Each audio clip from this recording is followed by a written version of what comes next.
Sa ngalan ng Ama at ng Anak at ng Espiritu Santo, Amen. sumainyo ang Panginoon. At sumaiyo rin. Isipin muna natin sumandali ang ating mga nagagawa, mga pagkakasala at mga pagkukulang, at hingin natin ito ng awat patawad sa Diyos.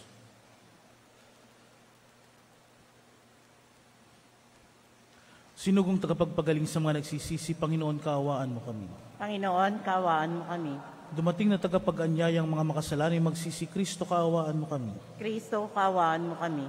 Nakaluklok ka sa kanan ng Diyos Ama para ipamagitan kami, Panginoon, kaawaan mo kami. Panginoon, kaawaan mo kami. Kaawaan tayo ng makapangyarihang Diyos, patawarin tayo sa ating mga kasalanan, at patnubayan tayo sa buhay na walang hanggan. Amen. Manalangin tayo.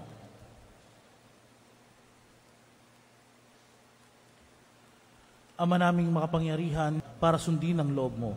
Bilang tugon sa kanyang pagdalangin, gawin mong mapagtiisan namin ang lahat ng kahirapan, alang-alang sa pag-ibig sa iyo, at buong sigasig na marating namin ikaw, na siyang tanging buhay, sa pamamagitan ni Hesukristo, kasama ng Espiritu Santo, magpasawalang hanggan. Amen. Ang lahat po ay magsiupo.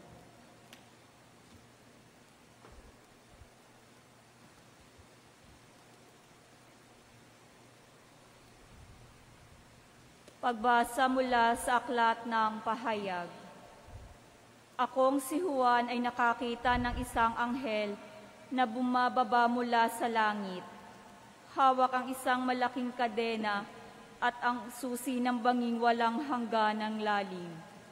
Sinunggaban niya ang dragon, ang ahas nung unang panahon na siya ring Diablo at Satanas. At ginapos ito sa loob ng 1,000 taon.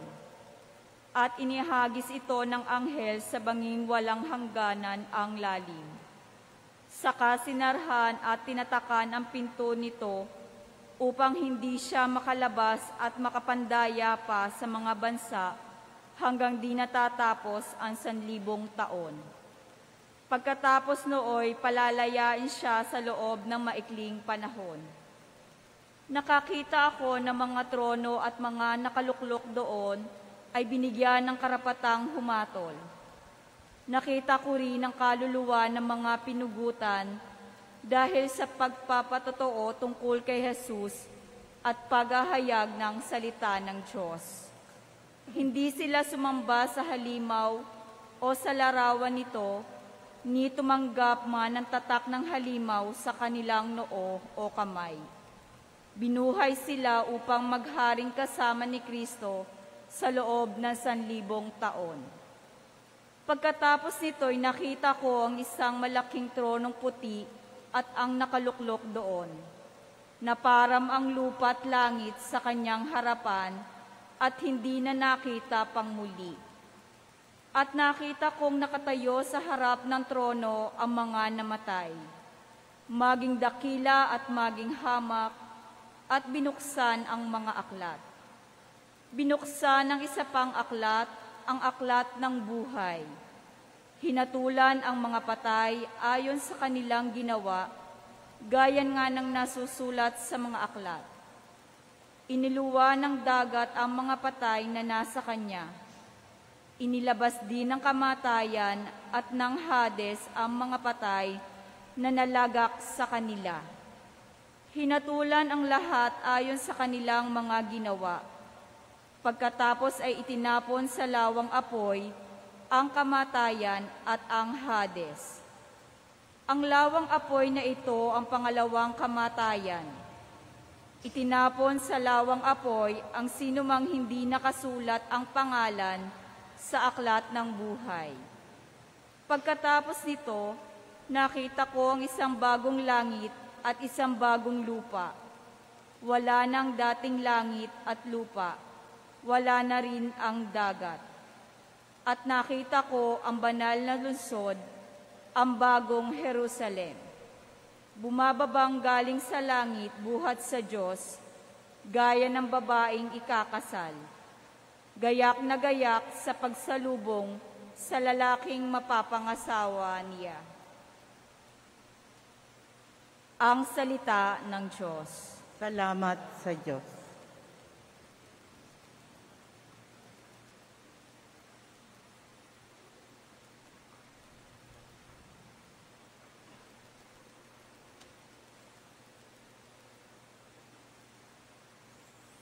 Ang Diyos ay nananahan sa piling ng kanyang bayan.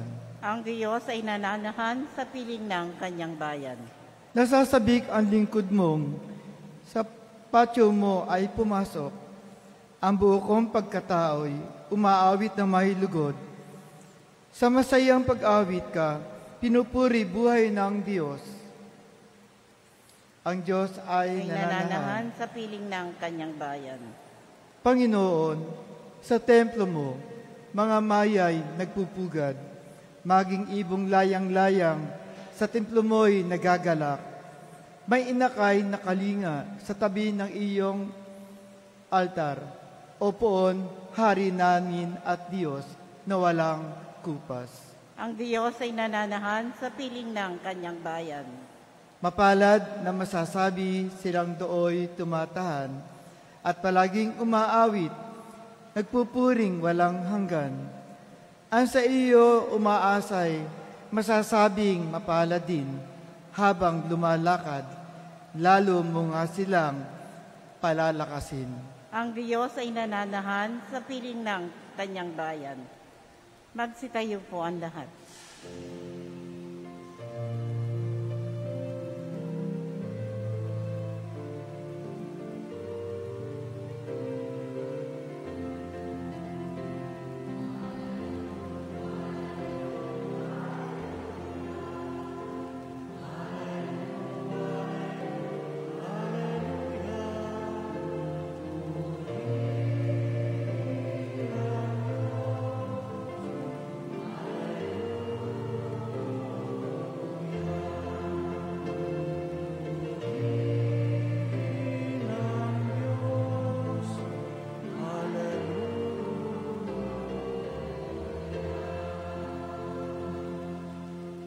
Sumainyo ang Panginoon. At sumayo rin. Ang mabuting balita ng Panginoon ayon kay San Lucas. Papuri sa iyo, Panginoon.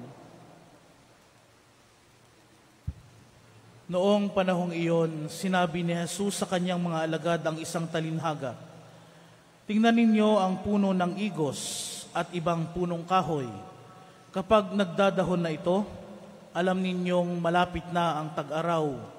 Gayon din naman, kapag nakita ninyong nangyayari na ang mga ito, malalaman ninyong malapit nang maghari ang Diyos. Tandaan ninyo, magaganap ang lahat ng ito bago mamatay ang lahat ng taong nabubuhay sa ngayon. Mawawala ang langit at ang lupa, ngunit ang mga salita ko'y hindi magkakabula. Mga minamahal na mga kapatid, ang mabuting balita ng Panginoon. Pinupuri ka namin, Panginoong Jesucristo. Ang lahat po ay magsiupo. Kapag tayo ay nagdadasal ng Santo Rosario, sa may huling bahagi nito, sa panalangin natin, sa mahal na ina, laging ang ating sinasabi pagkatapos ng Aba po. Panalangin mo kami, Santa Maria, ang Ina ng Diyos. Anong pong tugon? Nang kami dapat makinabang sa mga pangako ni Jesucristo. Yung ating sinasambit na iyon ay pagpapatunay na tayo ay nananalig sa mga pangako ng ating Panginoong Yesus. May pinangahawakan tayo na pangako, mga salita ng ating Panginoong Yesus. At itong mga salita ng ating Panginoon, kailanman, sabi nga sa ating Ebanghelyo, hindi magkakabula. Hindi kailanman masisira o laging tapat o totoo ang sinasabi ng ating Panginoong Jesucristo. Hindi lamang sa bahaging ito ng Ebanghelyo, kundi sa buong buhay ng ministeryo ng ating Panginoong Jesucristo, ang lahat ng kanyang sinasabi sa atin, dapat pinaniniwalaan natin, dapat pinaninindigan natin. Sapagkat ito'y nagbibigay sa atin ng kasiguraduhan na may buhay na walang hanggan. Na sa gitna ng kapighatian, sa kabila ng kapighatian at ng mga problema sa buhay, hindi tayo pinababayaan ng Diyos. Sabi lagi ng ating Panginoong Yesus, huwag matakot, huwag mangamba. Ako ang daan, ang katotohanan at ang buhay. Ako ang magbibigay ng kapahingahan. Manatili kayo sa akin. Hindi mawawala ni isa man sa inyo. Ang mga pangakong ito, ang mga salitang ito ng ating Panginoong Jesucristo ay puro katotohanan na dapat nating panghawakan sa ating buhay. Pero minsan, hindi natin pinangahawakan. Mas nabubulag tayo sa mga kalalagayan natin dito sa mundo. Sa kung ano ang meron tayo dito, minsan nakala natin dito na talaga tayo sa mundong ito. Ang hangad natin yung kasiyahan sa mundong ito. Kaalwanan sa buhay na ito. Hindi natin nakikita may buhay tayo sa kabila. Na kaya nga kahit magdaan tayo sa pasakit, pahirap sa buhay na ito, alam natin meron tayong tatamasahin na buhay na walang hanggan. Hindi man maging maganda ang buhay natin sa mundong ito, ang mahalaga nananalig tayo sa Diyos, nakakapit tayo kay Kristo. Habang tayo nakakapit nananalig sa Diyos, alam natin, pagdating sa buhay na walang hanggan, meron tayong kasiyahan sa piling ng ating poong Diyos. Marahil itong pinangahawakan ng lahat ng mga namartir, mga namatay dahil sa pananampalataya. Ipahayag mo lang ang iyong pananampalataya, mag-aral ka lamang ng tungkol sa pananampalataya, ipapapatay. Santa Catalina ay isang matalinong babae at kanyang ipinaglaban ang pananampalataya sa kanyang pakipagtunggalian sa mga debate. Napagbago niya kanyang asawa at ang mga tao na nakapaligid sa kanya. Kaya nga, sa kabila ng mga ito, siya ay pinarusahan, siya ay pinahirapan at pinatay. Kaya nga, halimbawa natin ang mga martir na magdanak ng ating dugo para sa Diyos at sa simbahan. Panindigan ang mga salita ng ating Panginoong Jesucristo. Lagi nating isabuhay. Tapos na ang kalendaryo ng ang liturhikong taon ng ating simbahan. Kumusta na tayo? Kaya ba nating ipaglaban ang ating Panginoong Jesucristo? Pinanindigan ba natin araw-araw ang kanyang mga salita? Nabubuhay ba tayo ng banal? Sapagkat yan ang magdadala sa atin sa buhay na walang hanggan.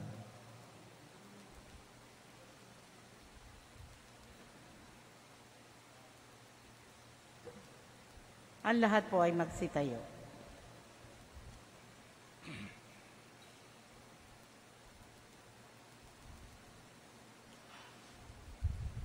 Tinatawag tayo ng Panginoon na magbantay sa kanyang muling pagbabalik. Lumapit tayo sa Ama sa panalangin habang naghihintay sa kanyang pagdating. Kaya't sa bawat panalangin ang ating itutugon, Panginoon ang kasaysayan, palakasin mo kami. Panginoon ang kasaysayan, palakasin mo kami. Ang simbahan, naway makatugon sa tawag ng pagbabalik loob at pagbabago. Manalangin tayo sa Panginoon. Panginoon ang kasaysayan, palakasin mo kami. Ang mga taong may mabuting kalooban, naway sama-samang kumilos para wakasan ang pag-aaway at digmaan, pang-aapi at kawalang katarungan. Manalangin tayo sa Panginoon. Panginoon ang kasaysayan, palakasin mo kami. Ang ating kamulatan sa presensya ni Kristo, naway higit pa nating palawigin sa ating mga dukha at mga naghihirap na kapwa. Manalangin tayo sa Panginoon. Panginoon ang kasaysayan, palakasin mo kami. Ang mga may sakit, naway pagkalooban ng lakas at pag-asa. Manalangin tayo sa Panginoon. Panginoon ang kasaysayan, palakasin mo kami. Ang ating mga yumaong kamag-anak at kaibigan, naway maranasan ang walang hanggang kaligayahan sa piling ni Jesus. Manalangin tayo sa Panginoon. Panginoon ang kasaysayan, palakasin mo kami. At sa saglit na katahimikan, ating itaas sa Diyos ang ating mga personal na kahilingan at intensyon.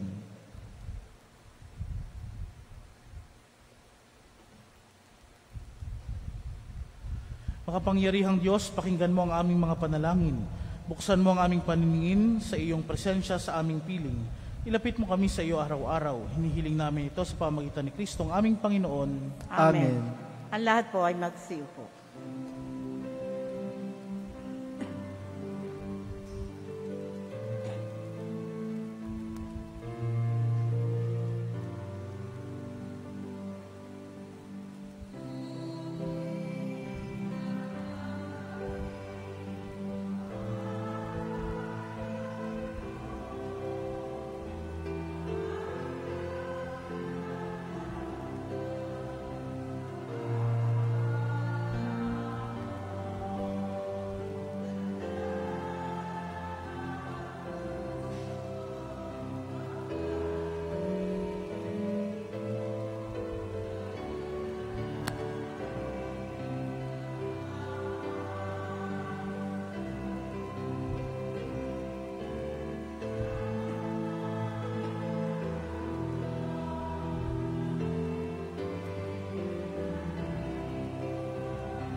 Magsitayo po ang lahat.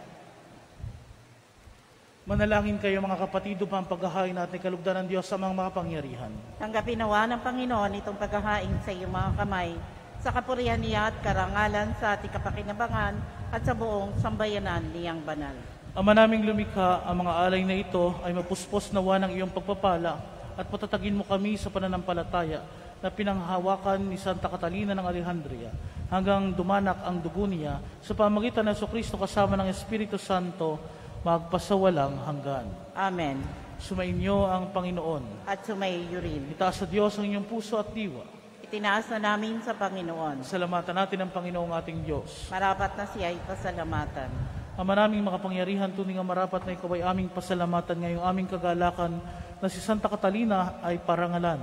Siya ay kapanalig namin may paninindigan na ikaw ay ipahayag kahit siya ay mamatay, sapagkat minarapat mong kanyang matularan ng iyong anak na naghain ng sariling buhay. Tulad ng naganap sa iyong anak, ang dugo ng mga martir ay dumanak, hindi dahil sa katatagang likas, kundi dahil sa iyong bigay na lakas. Kaya kaisa ng mga anghel na nagsisiawit ng papuri sa iyo, nang walang humpay sa kalangitan, kami nagbubunyi sa iyong kadakilaan.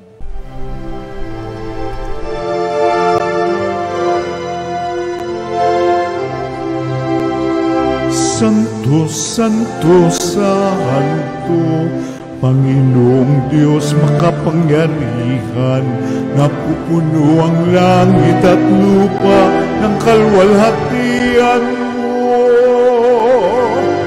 Hosana sa kaitaasan, pinagpalang na paririto sa ngalan ng Panginoon. Hosana sa kaitaasan.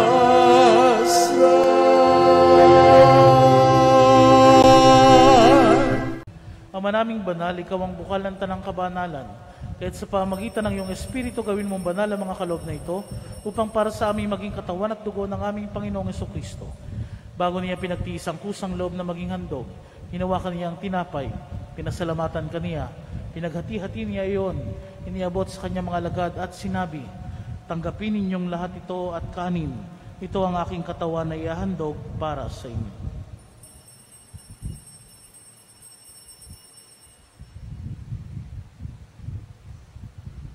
Kaya hindi naman nung matapos ang hapunan, hinawakan niya ang kalis. Muli kanyang pinasalamatan.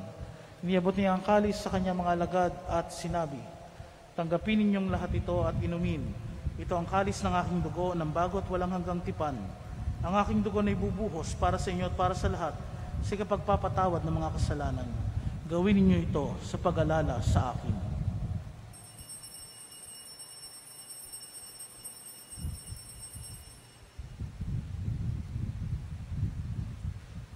Pagbunyi natin ang misteryo ng pananampalataya.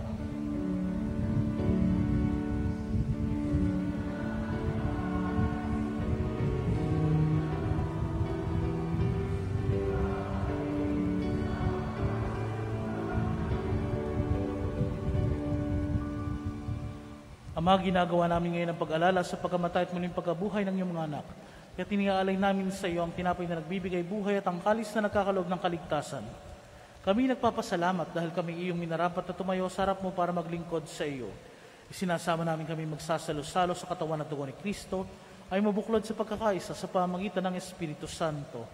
Ama, lingapin mo ang iyong simbahang laganap sa buong daigdig. Puspusin mo kami sa pag-ibig kaysa ni Francisco naming Papa at ni Malrey naming Obispo at ng Tanang Kaparian. Alalahanin mo rin ang mga kapatid naming nahimlay nang may pag-asang sila'y muling mabubuhay kayo hindi ng lahat ng mga pumanaw. Kaawaan mo sila at patuloyin sa iyong kaliwanagan. Kaawaan mo at pangindapatin kaming lahat na makasalo sa iyong buhay na walang wakas. Kaysa ng mahal na Birheng Maria na ina ng Diyos, kaysa ni San Jose na kanyang esposo, kaysa ng mga apostol, kaysa ni San Fernando ang aming patron, ni Santa Catalina ng Alejandria at ang lahat ng mga banal na namuhay dito sa daigdig ng kalugod-lugod sa iyo, may pagdiwang nawa namin ang pagpupuri si kararangal mo sa pamagitan ng iyong anak na aming Panginoong Jesucristo. Sa pamagitan ni Kristo kasama niya at sa Kanya, ang lahat ng parangal at papuri ay sa iyo, Diyos amang makapangyarihan, kasama ng Espiritu Santo, magpasawalang hanggan.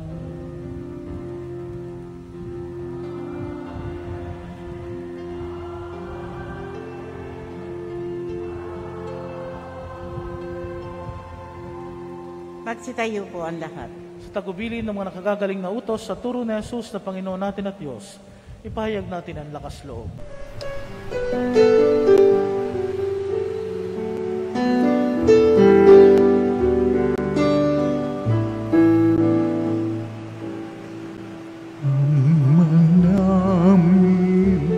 Sumasalang ka, sambahin ang ngalan mo, mapasamin ang kaharian mo, sundin ang loob mo dito sa lupa para nang sa langit. Bigyan mo po kami ngayon ng aming kakanin sa araw-araw at patawarin mo kami sa aming mga sala para ng pagpapatawan namin sa nagkakasala sa amin, at huwag mo kaming ipagdulot sa tukso, at yadya mo kami sa lahat ng masama. Hinihiling namin kami adya sa lahat ng masama, pagkalooban ng kapayapaan araw-araw, iligtas sa kasalanan at ilayo sa lahat ng kapamakan. Samantalang aming pinananambikan na dakilang araw ng pagpapahayag ng tagapagligtas namin sa Jesucristo.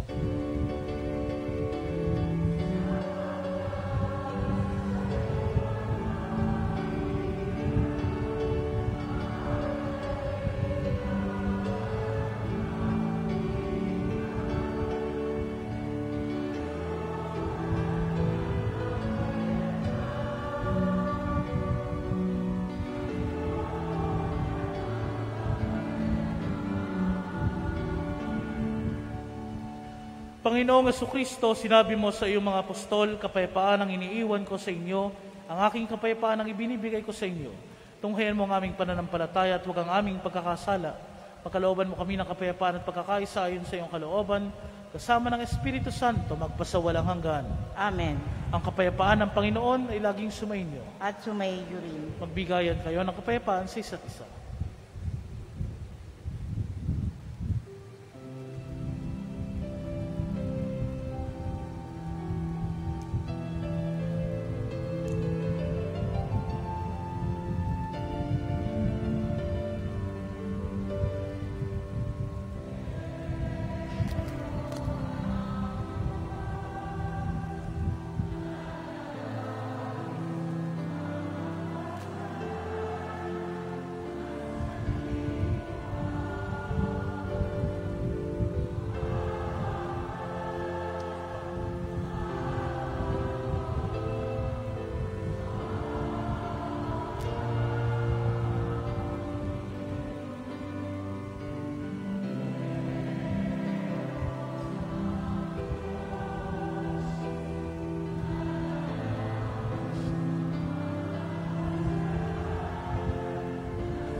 Ang lahat po ay magsiluhod.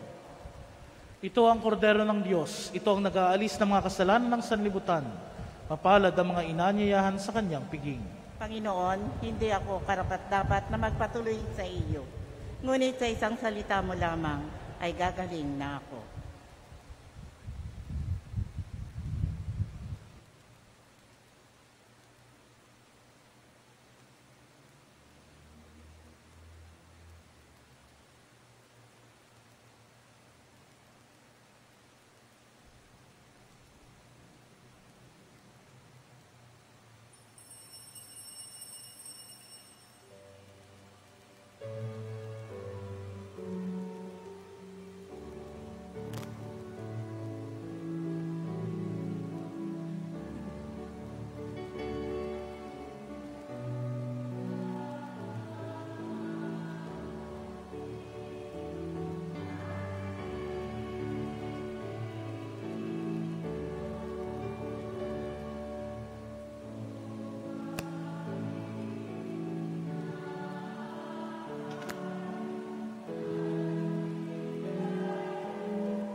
Magsitayo po ang lahat.